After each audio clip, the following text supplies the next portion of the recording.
wejigiina imaado. waxaa kaloon aada uga mahadcelinayaa xafiiskan la ii dhiibay guddoomiyaha iyo guddiga doorashada qaranka. waxaan rajaynayaa in hawshan adag aan ilaahay inuu ila garab galo oo aan ka soo baxay insha allah, anoo kaashanaya dadkii iga horreeyo meesha joogay. wax badan kama odhanaya hadalka.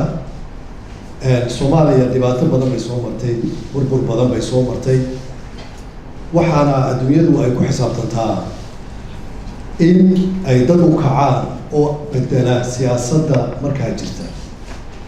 axsaabta waxaa laga sugayaa in ay la yimaadaan qorshe wanaagsan oo midaysan oo waxtar u leh dadka Soomaalida, shacabka Soomaalida way dadka aan u adeegayno.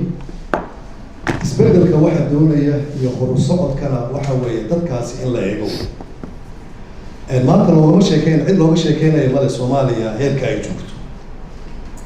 marka idijino badan baa waxaa laga qabaa axsaabta faraha badan oo rajaynayno in si dimuqraadiyad ah ay wax walba u fulaan. taasina waxay noqon doontaa hadduu ilaahay yidhaahdo in aanu wada dadaallo sidii dalkeenna aan wax u qaban lahaynna aan ka wada shaqeyno.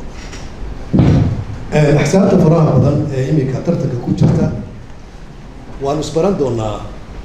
qof walbana talooyinka iyo wanaagga dhinac walba waa laga sugayaa. ma aha in cid keliya la saara maaragtay arrintu. dowladda ma aha, axsaabta ma aha, shaksigu waa inuu kasoo bilowdaa guriga si dowladdu ay waxtar u noqoto, si axsaabtu ay si dimuqraadiyada oo hufnaana oo aan transparency oo aan wax qarsoodi aanay jirin waa inay la yimaado. waxaa laga yaabaa dhibaatooyin badan in marka ugu horeyso wax la bilaabayo in lala kulmo, laakiin waa laga gudbayaa mar walba waxaasi. had iyo jeer waxaa loo baahan yahay dulqaad iyo sabir.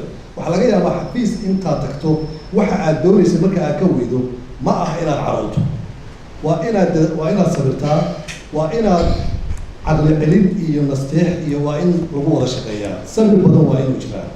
qof kaliya wax ma qabanayo. waxaan rajaynayaa axsaabta, dowladda iyo cid kasta oo qof kasta oo Soomaaliya oo damqanaya in uu ka shaqeeyo sidii waddankani dhibka iyo mashaakilka jira oo uga bixi lahaa.